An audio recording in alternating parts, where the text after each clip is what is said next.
그리고 아까도 말씀드렸다시피 AMD의 리사스 언니는 늘 해오셨기 때문에 그렇죠. 저희는 늘 그분을 믿습니다. 저는 굉장한 신도고요. 라이젠 제품 안 쓰시잖아요. 그렇죠. 저는 안 쓰고 있습니다. 여러분들께 유익한 IT 정보를 드립니다. 블루테크버스다. 지금 시작합니다. 저는 블루터의 1호 기자고요. 제인테크 리뷰의 개사장입니다. 반갑습니다. 반갑습니다.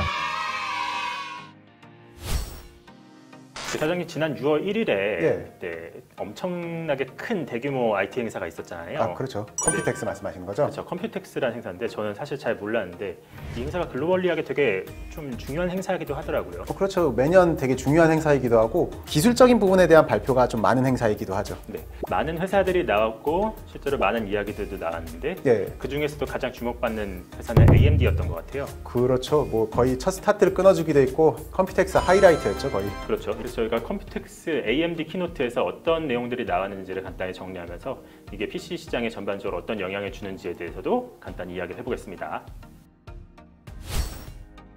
가장 처음 나온 건 서버 CPU였죠. 그렇죠. 일반 소비자 입장에서는 뭐 서버 CPU가 뭐 그냥 뭐 하는 거냐 뭐 이렇게 생각하기가 쉽긴 한데 네네. 이번에 발표했던 게 AMD의 에픽 3세대 CPU거든요. 네. 뭐 3세대라는 건 이미 그 전부터 이제 그 에픽 세대가? CPU들이 많이 나왔다는 소리이기도 하죠. 맞습니다. 이 에픽 CPU의 점유율이 실제로 굉장히 많이 올랐다고 들었어요. 그렇죠. 에픽 CPU가 제가 알기로 2018년인가 그때 1세대가 나왔을 거예요. 네네. 그때 이제는 점유율이 이제 1.6% 정도로 시작을 했었는데 2021년 1분기 기준으로 8.9%까지 올랐다고 하거든요. 네. 뭐 이제 8.9%면 되게 점유율이 그렇게 높은 건 아니지 않냐라고 말씀하실 수 있는데 서버 CPU 시장은 되게 보수적인 곳이에요. 그래서 여기에서 이렇게 점유율을 야금야금 잡아먹고 있다는 거는 뭐 대단히 긍정적으로 볼 필요가 있다고 생각을 합니다. 맞습니다. 근데 AMD가 이렇게 단기간 안에 점유율을 빠르게 올릴 수 있었던 이유가 뭐가 있을까요?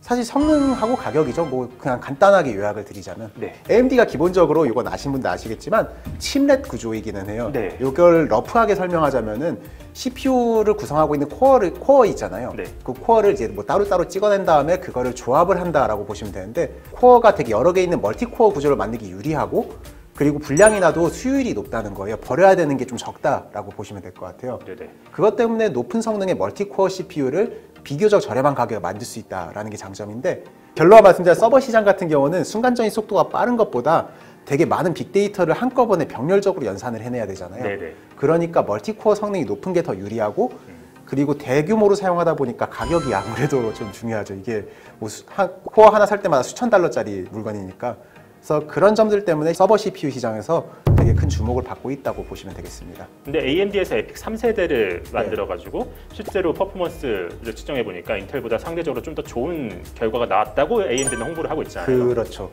이게 그러면 장기적으로 이 시장에 AMD의 확장성이 더 넓어진다고 볼 수도 있을까요? 제가 보기엔 더 넓어질 것 같긴 해요. 네. 인텔이 새로운 대응을 하지 않는 이상은 지금 꼭 AMD가 아니더라도 서버 시장 중 상당수가 ARM 칩으로 넘어가기도 했거든요. 뭐 스마트폰에 쓰이고 있는. 네. 그 이유가 주요 골자가 전력 효율이 좋다이기는 해요. 그러니까 비교적 저렴하기도 하고 전력 효율이 좋다. 그러니까 예를 들어서 내 노트북이 그냥 10W를 쓰는데 15W를 쓴다. 뭐 그럼 뭐 그러려니 하는데 그쵸. 서버 시장에서 그 코어를 수만 개씩 쓴단 말이에요. 맞아요. 그래서 그런 코어당 효율, 전력 효율이라든지 멀티코어성 이런 게 중요하고 그런 거를 조금 더 강조하기에는 아무래도 라이젠의 칩렛 구조가 좀 유리한 게 아닌가라는 생각을 해봅니다. 네네. 데스크탑 APU에 대한 이야기가 나왔어요. 뭐 APU라고 하면은 조금 생소하신 분들도 계실 건데 일반적으로 데스크탑이든 노트북이든 CPU가 두뇌를 역할을 담당하게 되잖아요. 네네. APU는 그 두뇌에다가 그래픽 성능도 같이 넣었다고 보시면 돼요. 그러니까 원래는 CPU, GPU 따로 사야 되는데 그게 통합되어 있는 구조라고 보시면 되긴 하고 네네. 이게 그 국내에 유명해졌던 게 라이젠 3세대 3200G 때문에 많이 유명해졌어요. 그때 $99에 팔렸던 CPU이긴 한데 국내 유통가도 10만 원대 초중반 정도였거든요. 네. 10만 원대 초중반짜리 CPU를 넣으면 롤 정도의 게임도 가볍게 잘 돌아가는 그런 정도의 성능의 CPU를 얻을 수 있다. 막 별도의 그래픽카드 구매 안 해도 게임이 돌아가네. 네. 이것 때문에 엄청 유명해졌단 말이에요. 그래서 그거의 뭐 후속작 정도 개념이라 보시면 되는데 네네. 4세대에서도 G 시리즈가 나왔어요. 루노아르 G 시리즈라고. 근데 가격이 조금 비싸게 책정이 됐더라고요. 이번 APU가 출시 발표가 된 게 5600G하고 5700G잖아요. 그러니까 굳이 따지자면 i5, i7에 대응하는 CPU 성능 정도라 보시면 되는데 비싸겠네요. 가격이 그렇죠. 한 3,400달러 사이로 이제 이렇게 네네. 발표가 됐단 말이에요. 맞아요. APU라는 게 그래픽 같이 통합되어 있기 때문에 내가 저렴하게 데스크탑 PC를 구성할 수 있다. 이게 매력인데 CPU 가격 자체가 좀 비싸져 버리면 약간 그 의미가 퇴색이 되는 게 아닌가 그게 조금 걱정이 되긴 해요. 맞아요. 그러니까 제가 보기에는 막 그 5200G, 그러니까 i3에 대응하는 한 $150 이하의 이런 CPU가 나와야 조금 매력이 있지 않을까 싶긴 하는데요. $150, 그 3200G 99달러, 이 $100 언더 제품 그 자체도 굉장히 혁신적인 가격인데, 근데 지금 이렇게 반도체 가격이 다 올라버린 상황에서 $150 정도의 제품이 나올 수가 있을까라는 생각도 드네요. 100언더는 힘들 거예요. 그래서 $150로 말씀드린 이유가 네네. 시세가 조금 올랐기 때문이긴 한데 네네. 지금 이번에 5000번대 G 시리즈가 조금 비싸게 나온 게 i3, 라이젠 3, 그러니까 하위 등급이 없기 때문이에요. 네네. 하위 등급도 나중에 만들어주지 않을까 싶은데 아마도 만들어주는 게 5600G가 좀 많이 팔리고 난 다음이지 않을까 싶긴 하네요. 컴퓨텍스 회사에서는 이 제품으로, 그러니까 네. 5600 제품으로 게임을 돌렸을 때에 대한 성능도 나왔잖아요. 예, 그렇죠. 그게 제가 잘 안 해봤었던 게임인데 게임 이름을 까먹었는데 로그라이크. 지금 자료화면을 아마 뜰 컴퍼니. 거고요. 로그 컴퍼니였어요. 아, 로그 컴퍼니. 네네. 그래서 그게 그냥 슈팅 게임인데 높은 그래픽 옵션으로 FHD 해상도로 그거를 뭐 70프레임 정도 방어해낸다고 했거든요. 뭐 사실 그 정도면 뭐 오버워치 정도는 무리 없고 배틀그라운드 좀 힘들지 않을까라는 생각은 드는데, 그래서 그 정도 성능으로 충분하다라고 하신다면 별도의 그래픽 카드, 특히 지금 그래픽 카드 값이 비쌀 때 구매를 따로 안 해도 된다라는 게 매력인 것 같습니다. 맞습니다. 자, 그래서 데스크탑은 아직도 사용자분들이 많은 상황이기 때문에 네. 특히나 중저가형의 그런 데스크탑 수요, 조립 PC 수요에 대응할 수 있는 그런 APU로서 어느 정도 의미가 있다고 볼 수 있을 것 같고, 그렇죠. 사실 그보다는 향후에 나올 저가 APU가 조금 더 기대가 된다는 게 개사장님의 뭐 의견입니다. 나올지 안 나올지는 모르겠지만 나와야 된다 생각합니다. 다음에 나온 게 사실 이번에 메인 행사 네, 핵심이었죠. 네네, 그랬죠. 라데온 RX 6000M 시리즈였는데 예. 이 제품은 노트북용으로 나온 거죠. 예, 그렇죠. 기본적으로 RX 6000번대, 그러니까 RDNA2 기반 아키텍처로 되어 있는 그래픽 카드는 데스크탑용은 이미 나온 지 꽤 됐어요. 네네. 근데 이제 그거를 노트북 버전으로 만들어준다라는 거를 그 주요 골자로 발표했다 보면 되고요. 네네. 그거 말고도 RDNA2 아키텍처, 이 그래픽 기술이 노트북 말고도 뭐 다른 기기에도 좀 들어갔다는 소식이 같이 포함이 되긴 했더라고요. 네네. 그게 사실 되게 흥미로운 이야기이기도 했는데 예. 이번에 들어가는 곳들이 테슬라의 자동차에도 들어가고 그렇죠. 삼성이 좋아하는 엑시노스에 예. 들어갈 예정이기 때문에 그런 부분들도 간단히 좀 이야기를 해보죠. 전기차가 이제 여러 가지 그래픽적인 인터페이스하고 이런 연산력이 중요한 그런 기기잖아요. 특히 네네. 자율주행차에서는. 네. 그래서 테슬라에서 RDNA2 그래픽을 기용한다는 것 자체가 뭐 성능이든지 가격적인 부분에서라든지 어느 정도 인정을 해준 게 있다라고 볼 수 있을 것 같고요. 네. 나중에 다양한 전기차나 자율주행 자동차에도 AMD가 어느 정도 좀 지분을 차지할 수 있는 여지가 생기지 않았나라는 생각은 해볼 수 있을 것 같고요. 지금 많은 완성차 업계들이 자율주행 기술을 개발하고 있는데 네, 근데 거기에 사실 강점을 가지고 있는 업체가 경쟁상의 엔비디아이기도 하잖아요. 그렇죠. 엔비디아죠. AMD가 이쪽에서 치고 테슬라랑 같이 협업을 해서 치고 나온다라고 볼 수도 있을까요? 뭐 그렇다기보다는 AMD가 이번 발표에 뭐 조금 이따 설명을 드리겠지만 엔비디아를 대단히 많이 의식하고 나왔어요.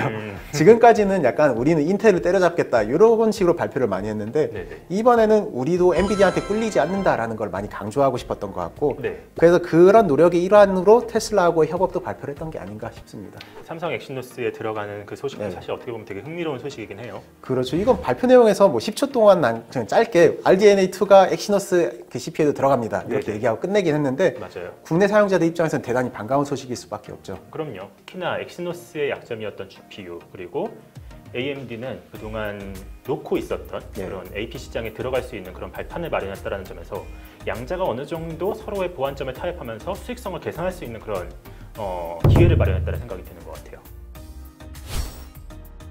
근데 노트북용 RX 6000 시리즈가 나왔으니까 이거 네. 성능이 어느 정도 나올까요? RX 6000M 시리즈가 노트북 시리즈가 이번 발표 핵심이긴 했거든요. 그래서 이게 6600M, 6700M, 6800M 이렇게 나왔는데 네네. 엔비디아로 치면 RTX 3060, 3070, 3080 혀가 꼬이네. 이 대응이라고 보시면 될 것 같습니다. 그렇죠. 예. 그러면 RX 6800M이 RTX 3080하고 경쟁을 해야 되는데 과연 성능적으로 경쟁을 할 수 있을까? 엔비디아가 뭐 사실 인텔처럼 막 정수를 놓고 개발 안 하는 회사도 아니기도 하고 돈 욕심은 조금 있기는 하지만 그렇죠. 예. 그래서 기술력은 항상 갈고 닦고 있단 말이에요. 네. 그래서 지금 이번 세대에서 성능적으로 확 이기기는 조금 어려울 수는 있다 생각해요. 실제로 지금 공개된 벤치마크 점수를 보더라도 극소수 항목에서는 RX 6800M이 이기고는 있지만 대부분의 게임 벤치마크나 그래도 그런 거에서는 3080이 조금 더 우위라는 평가가 지배적이거든요. 네네. AMD도 이번에 엔비디아를 이겨먹으려고 하는 게 아니라 우리 제품도 되게 실사용하는데 무리가 없는 수준으로 올라왔다. 그리고 여기에 추가적으로 가성비 좋게 가져갈 수 있는 좋은 가격 정책을 펼친다면은 그럼요. 네, 라데온 그래픽의 점유율이 많이 올라갈 수 있다 생각해요. 네네. 그래서 그 올라간 점유율과 인식을 바탕으로 이제 RX 7000번대에서는 본격적인 시장 공략을 나서면 된다 생각하면 되죠. 맞습니다. 그래서 이게 AMD 자체가 인텔을 어떻게 공략했는지를 볼 필요가 있어요. AMD 라이젠 CPU가 소비자 시장에서 긍정적인 평가를 받았던 게 3000번대, 4000번대였었잖아요. 근데 그때는 사실 마니아들이 야 라이젠 쓸만하다라고 했는데 일반 소비자들은 좀 그게 와닿지 않았어요. 근데 4000번대 루누아르 세대에서 정말로 좋은 퍼포먼스들이 많이 나오니까 실제 세일은 이번 5000번대에서 많이 올라가고 네네네. 있거든요. 그래서 AMD가 노리는 것도 아마 그런 거이지 않을까 싶어요. 라라랜드라는 말도 요즘에 좀 유행하고 있잖아요. 네, 그래서 AMD 전용 게이밍 노트북이라고 보시면 되거든요. 네. 라이젠이 들어가고 라데온 그래픽이 들어가서 그냥 우스갯소리로 그냥 라라랜드라는 소리가 조금 있긴 한데 네네. 이거는 그냥 약간 비속어라고 보실 수 있을 것 같고요. 사람들이 뭐 희망을 가지고 있는 것 같아요. 네. 리사스 언니가 우리의 PC 세상을 라라랜드로 만들어줄 거야. 그렇죠. 네, 그분은 늘 하셨기 때문에. 다음에 이야기할 거는 AMD의 어드밴티지 시리즈인데 이거는 뭐 인증팔이인가요? 뭐 인증 시스템인지 정확하게 얘기는 안 했는데 네네. AMD 어드밴티지 시스템으로 구성된 노트북들이 몇 개 나온다라고 말했거든요. 네. 이게 뭐 대단한 건 아니고 라이젠 CPU하고 라데온 그래픽이 들어간 게임 노트북 중 일부를 그 AMD 어드밴티지라는 타이틀, 그러니까 뭐 인증이라고 볼 수 있겠죠. 그런 네네. 딱지를 붙여서 출시한다고 보시면 되고요. 약간의 그 인증을 받을 수 있는 그런 가이드라인이 있기는 해요. 네. 그러니까 144Hz 이상이어야 되고 NTSC 72% 이상의 좀 괜찮은 색감이어야 되고 뭐 속도도 좀 빨라야 되고 여러 가지 기준들이 있거든요. 네. 그래서 그거를 지킨 몇몇 노트북들이 공개가 되긴 했습니다. 네, 그렇죠. 아무래도 이런 식으로 이렇게 테두리를 쳐놓는 게 네. 그들의 입장에서는 자기네들의 그러니까 외연을 넓히는데 굉장히 도움이 될 수도 있기 때문에 이런 식으로 좀 시리즈 노트북을 만드는 것도 어떻게 보면 도움이 될 것 같은 전략이라 생각이 드네요. 한마디로 브랜딩을 하겠다라는 거죠. 네. 인텔 같은 경우는 에보 브랜딩을 하잖아요. 그래서 그런 거하고 비슷한 맥락이라고 보시면 되고요. 네네. 3D V 캐시에 대한 이야기가 나왔는데 예. 이게 되게 기술적인 이야기여가지고 사실 저희가 이거 어떻게 이야기할지 좀 아니요, 걱정이 됩니다. 이게 어렵지 않아요. 정말 간단하게 설명할 수 있어요. 일단은 적층 구조라고 하면은 뭐 테크 관련 영상 많이 보시는 분들은 인텔의 포베로스, 그러니까 레이크필드 구조에 대해서 아실 거예요. 그래서 그 여러 가지 CPU의 구조물들을 적층을 해가지고 되게 컴팩트하게 만들었다. 근데 요거하고는 개념은 조금 다르긴 하거든요. 네네. 포베로스, 그러니까 레이크필드는 그 인텔이 SoC를 만들었다라고 보시는 게 맞을 것 같고, 이번에 AMD가 발표한 거는 CPU의 구조 설계를 조금 바꿨다라고 보시면 되거든요. 네. 원래 요거는 종이로 한번 좀 AMD가 설명했었던 거하고 똑같은 방식으로 설명을 해볼게요. 보통 AMD의 CPU 구성이 이게 코어고 요게 캐시예요. 그러니까 네네. CPU가 사용하는 정보를 잠깐 잡아주고 있는 메모리라고 보시면 되는데 이렇게 양옆으로 붙어 있거든요. 네. 그럼 이렇게 통신을 해야 되잖아요. 그렇죠. 그러다 보니까 이 통신 지연 속도 때문에 AMD CPU의 그 캐시 메모리 효율이 떨어진다라는 평가가 있었어요. 네. 그래서 이걸 어떻게 했냐면은 이 캐시 메모리를 이렇게 코어 위에다 폭 덮어버린 거예요. 얹힌 거죠. 그래서 이게 물리적인 면적을 좁히겠다라는 의지보다는 CPU하고 캐시 메모리의 연결 속도를 더 빠르게 하겠다라는 거거든요. 네네. 근데 요거는 전 개인적으로 긍정적으로 평가를 하는 게 AMD가 스스로도 캐시 메모리의 효율이 딸린다라는 거를 인식을 하고 개선을 한 거란 말이에요. 분명히 그냥 홍보용이 아니라 목적성이 뚜렷한 기술 개발이라는 거죠. 그렇죠. 그래서 요건 엔지니어 출신의 그 CEO인 리사수가 있기 때문에 좀 진행이 가능했었던 그런 개발이 아닐까 싶기는 하고요. 실제로 프로토타입을 구동한 결과 프레임 레이트가 약 12% 정도 개선됐다고. 그렇죠. 있는데요. CPU를 동일한 아키텍처로 썼는데 이렇게 적층 구조를 쓴 거하고 기존 캐시 구조를 쓴 거하고 비교해 보면은 12% 정도의 성능 향상이 있었다고 해요. 네네. 그래서 그건 상당히 뭐 나와봐야 알겠지만 좀 유의미한 결과라 생각하고 아마 2021년 말부터 이 3D 캐시가 적용돼 있는 CPU들이 나올 것 같은데 기존 세잔에다 그냥 그렇게 적용을 할지 아니면 그냥 신형 CPU가 나올지는 아직은 잘 모르겠습니다. 네네. 어쨌든 CPU 성능이 개선된다는 건 좋은 거고 예. 그 소비자분들 입장에서도 인텔 말고 이제 라이젠에 쓸 수 있는 그런 환경이 점점 더 돼가는 것 같아요. 사실 이 이야기들은 좀 노트북이라든가 PC에 대해서 좀 아시는 분들이 보시면 조금 더 이해도를 높일 수 있는 내용이 될 것 같고요. 그렇지 않더라도 여러분들이 PC 시장이 이렇게 바뀌고 있구나 정도의 어떤 이해만 가져가시더라도 좀 좋을 것 같아요. 그리고 그 아까도 말씀드렸다시피 AMD의 리사스 언니는 늘 해오셨기 때문에 그렇죠. 저희는 늘 그분을 믿습니다. 저는 굉장한 신도고요. 라이젠 제품 안 쓰시잖아요. 그렇죠. 저는 안 쓰고 있습니다. 궁금한 내용 있으시거나 언제든지 뭐 피드백 같은 거 있으시면 자연스럽게 댓글 달아주시면은 저희가 댓글 다 달아드립니다. 저 진짜 열심히 댓글 달고 있어요. 그러시더라고요. 네, 대사장님도 다 달아주시잖아요. 다는 아니고 저도 가끔 댓글 답니다. 본인 채널에서는 다 달아주시죠? 네, 제 채널은 다 달고요. 그렇죠. 이게 구독자가 점점 늘어나면 이거 다 달 수 있을까 싶어요. 나중엔 힘들겠죠. 그렇죠. 할 수 있을 때까지는 하고 싶어요. 저도 재밌어요, 그게. 다양한 질문들이 올라오는데 난이도가 있는 질문도 있고 또 그렇지 않은 질문도 있는데 저희가 할 수 있는 데까지 다 해드릴 거니까 저희 댓글 충분히 달아주시면 감사하겠습니다. 저희 다음번에도 좀 더 유익한 IT 컨텐츠 가지고서 이야기를 하도록 하겠습니다. 자, 시청해주셔서 감사하고요. 대사님도 오늘 수고하셨습니다. 예, 고생하셨습니다. 여러분들도 시청해주셔서 정말 감사합니다. 네, 감사합니다.